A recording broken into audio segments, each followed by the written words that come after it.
atsikėlėm ryte. Nakvom pas draugus Lenkijoje, oras puikus, viskas labai gražu. Tai dabar judėsime link Brno ir žiūrėsim, kaip mums seksis toliau. Repackingas. Na štai kuro kainos tokios. Viršuvėlėje. Žiūrėsim, kaip nuvažiuosim.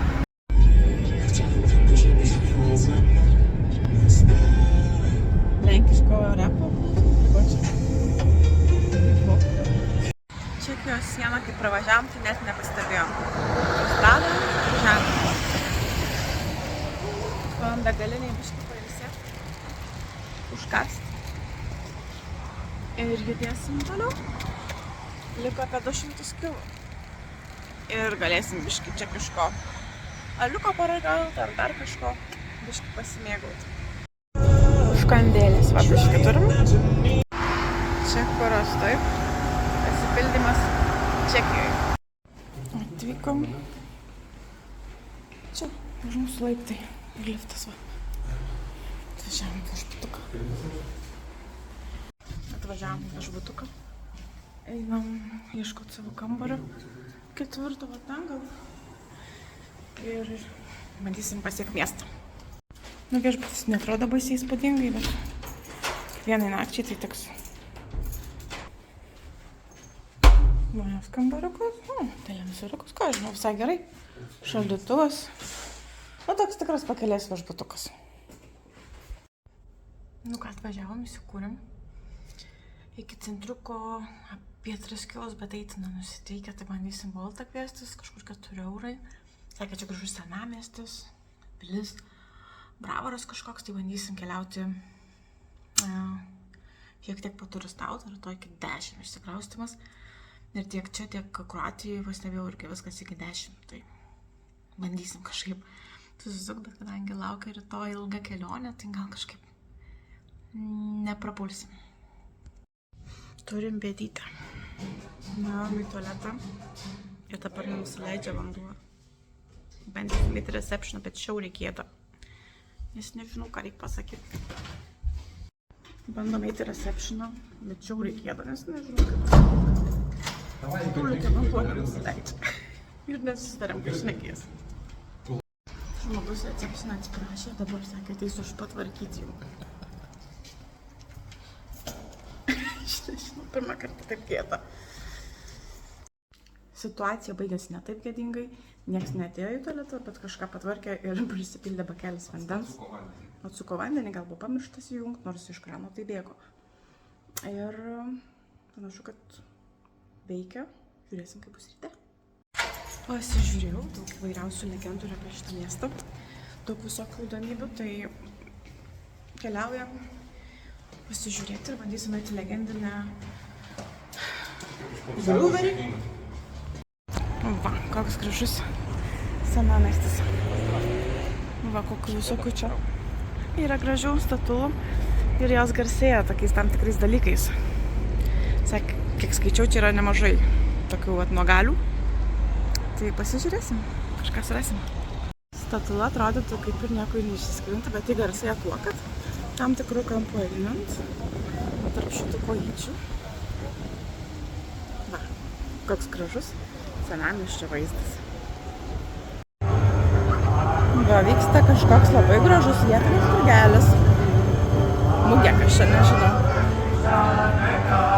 Kiek visko galima rasti, pamatyti ir įsigyti. Čia astronominis laikrodis irgi tokios įdomios formos.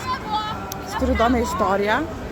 Kiekvieną dieną 11 val. Dienos čia skamba rotušės laikrodis ir iš jo iškrenta kamuoliukas marble. Žodžiu, ir kad vienas iš 4 šansų kažkaip yra jį gauti. Ir čia būna daug žmonių, kurie nori pagauti tą kamuoliuką. Nu, mes atėjom ne tuo laiku, bet tai yra įdomi istorija, kodėl ne 12 val. 11, bet žodžiu, labai įdomus dalykas. Čia miesto legenda susijęs, kaip jie sako, drakonas, kuris, žodžiu, kankindavo čia žmonės, kol kažkaip sugalvoja jį nugalėti. Ir va, jau iškamša yra čia. Pasirodo, čia yra drakonas.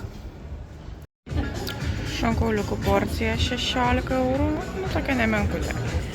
Didelis alus 2 kem 1, mažiukas biški mažiau. Žodžiu, vieta tikrai verta dėmesio ir sakė, čia must visit, nes čia lokali jų alaus gamykla.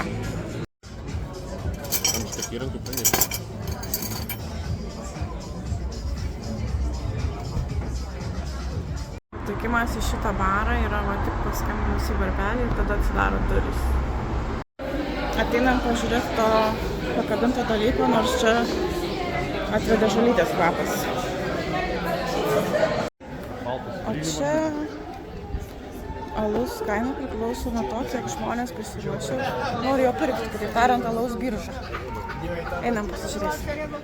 Va, čia renkamės pagal biržos kainą alų. Ir štai mūsų biržos alus. Nežinau, kiek čia dar jo tilps man, bet jeigu gerai pamačiau, tai Linas pirko pigiausią pagal biržą, bet dėl to, kad tiesiog jo skonio buvo. O aš nežinau, kuris čia galvoja. Visi alus, Linas sakė, iki 3 eurų. Tai va, biržą žiūrim, kas kažkiek laiko pasikeičia ir tada perkam, ką norim.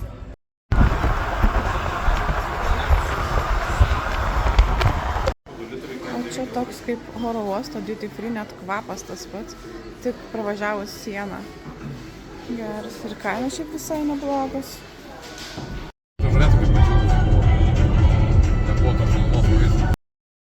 Pakirtom dar vieną valstybę. Austrija, be sustojimų. Liko 2 valandėlės iki kol pasieksim nakvynės vietą Slovėnijoje. Randam tokią surastą. Gražus kalnelį, matas. Kuras 1,414, benzinas, dizelis biški brangiau. Žodžiu, šiandien nieko įspūdingo nenutiko, nes per Austriją pravažiavom pakankamai brangu, tai tik taip užkandom McDonald'e ir viskas. Tai dabar susimatysime tik tai, kai nuvažiuosim. Ir va, mus pasitinka baltas Maksas. Maksai! Maksai! Na! Nesimato čia manęs, bet pagaliau galim išties kojas prie baseiniuko. Aišku, tamsu viskas, bet kol pažiūrėjom kašę, kol apsipirkom, kol susipirkom viską, sutemom. Nėra karšta. Gal ir gerai. Bet jau laukiu rytojaus, kada galėsiu įmerkti kojas. Tikiuosi, kad galėsiu įmerkti kojas, bus šilta. Nes šiandien visą dieną nuėjo ant kelio. Mūsų laikinoji stotelė 2 naktim. Bet šiandien tik tuščia esam dviese. Ten džakuziukas veikia. Bariukas, jeigu reikia. Šiaip nėra karštas vanduo, bet toks šiltas visai.